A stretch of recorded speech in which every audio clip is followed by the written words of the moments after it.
some of the ways that it does me is if I see brands that are being heavily endorsed by bigger chains, and especially the really big ones, and we don't Mm. need to say who they are, but they're pretty clear. I think it almost devalues a brand when they get picked up by the big chains because it's not the brand they're picking up, it's the name, it's the use of the name, and then they put it on their own frames, which may or may not be of the quality that you used to have with a brand. So whenever a brand used to be in private and it gets picked up by a chain, we see a bit of a shift in the quality and the types of frames that are offered because they're not really those frames. Mm. And that's a concern. It's a bit of trickery, but that's the reality of the situation. Um, so what does it mean for me? I try and carry things that my competitors don't have. Even my other independent optometrists, I'd like to carry a little bit of stuff that they might have, so we've got a little bit of overlap. But Mm. then I'd like to really get more involved with frame companies that I have a more resonance with, and frame designers that I have a more resonance with. And a lot of the ones that I'm dealing with, I've got two major groups. I've got larger bodies that service independent optometry in the most part, and they will have well-known brand names, and they might be things like the police frames and Furler frames and Ulea frames and things. And they come from a big Italian company that we buy from in Australia, and we buy a lot of that stuff. We carry a lot of it. The other groups of frames that we carry are frames from smaller, more boutique or more independent designers. So the ones that I've got on are a frame company called Frank Seed, and this chap Frank, he's a Korean Australian chap, and he learnt how to make glasses in Korea, and he now makes glasses in Australia in his shed. So he Mm. makes them by hand to order. So if you want this frame and it's quite nice, and you want a different color front instead of the Mm. funky blue that I've got on, you can choose from a range of color swatches that we've got, which are little squares of acetate that we have at the practice. And you say, look, I want code number 25 on the front. And if you want to have a color on this temple, you might say, oh, I want a code number 16. And if you want a different color on the other one, I want code number 102 for the other side. And then they will make those glasses with the different colored Mm. temples, with the different colored front. And if you've got a broken nose, they can make it wider on one side or narrow on the other side. And the cool thing about it is the only metal in these frames is in the rivets, which I don't know if you Mm. can see, but there's little tiny dots that are just Mhm. here. Mhm. Those dots count for rivets, which go into the back of the frame, and that's how it's all held together.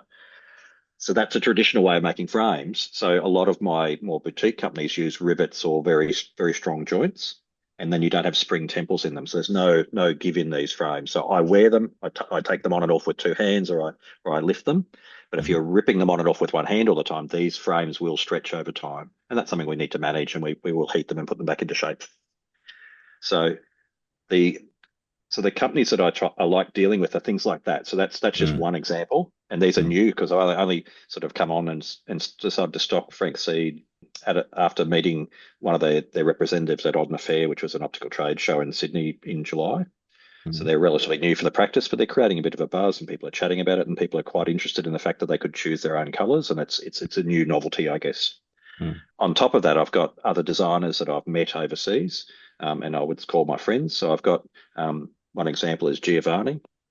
Giovanni heads up the VANNI Oculi company, which is a big Italian frame company. And VANNI are innovators, so they create their own specialty designs of acetate and manufacturing processes, and they work with the acetate manufacturers to create exclusive sheets of acetate just for their use.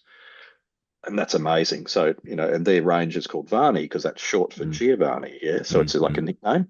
Mm. It's clever, works really well. And on the inside of their frames, so VANNI frames have got, various different build qualities, but on the inside of their frames, they've got made in Italy for sure. Because they got sick of Mm. people saying, Okay. oh, these must be made in China, they must be made in Asia, something like that. No, it's made in Italy for sure. So it's their motto. And they make these amazing sheets of acetate that have got different patterns and colors in them and different zigzags and other bits and pieces. So these are lovely autumn tones, but they've got such character about them. They're not simply a tortoiseshell frame, and they're not simply a plain blue frame or something like Mm. that. And Mm. that's what I really, really like. And on top of that, they've got levels of subtlety or detail in them. And this is one that I want to show.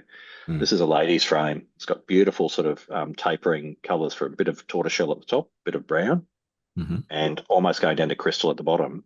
But what you can't see on the video is there's a raised lip on the front that just goes around the front of the frame, which gives it a little tiny bit of more definition. Mm. And What when you brand is people that? put this is VANNI, same VANNI. one that I Okay. was just talking about. Yeah, yeah. So again, I've not seen frames that are made like this. This is new season stuff. This is stuff that Mm, Giovanni showed me at the trade show in Sydney. He came mm, out from Italy for it, and he had frames in his bag that were for the Silmo release, which is happening next month. So I got to mm, see stuff yeah. before release, which is the other reason you build up friendships with these frame companies is you get to see what's coming, and you get Mm, early access to it as well because of your relationship. mm, So um, and that's what I really like. And so most of the little companies that I deal with, I've met the frame designers. mm, I've mm, gone over to overseas and met them, or I've met them when they've come to Australia. mm, I have a relationship with them. I communicate with them through the year, and they will give me a tip occasionally. And if I mention something, they say, "Oh, yes, that's a special release, but I'll send you one." So it's really lovely to have that. So if people come to me and say, "I've seen something online I've really liked," I'll say, "Look, I'll see if I can get it," and it might be something that's not stocked by the Australian distributor. But if I ring Giovanni, he'll send it out for me mm, and mm, through that distributor, and I'll get access to it when other people haven't got it. mm, So, and occasionally when I'm doing those sort of interesting purchases, the local guys go, you know what, if Martin likes it, maybe that's viable, and they might put it into their rotation and they have it in stock for Australia as well. mm. So it's interesting that we can have a bit of a conversation remotely over long distance with a designer in Italy and a little frame seller in Hobart and change pathways a little bit. So.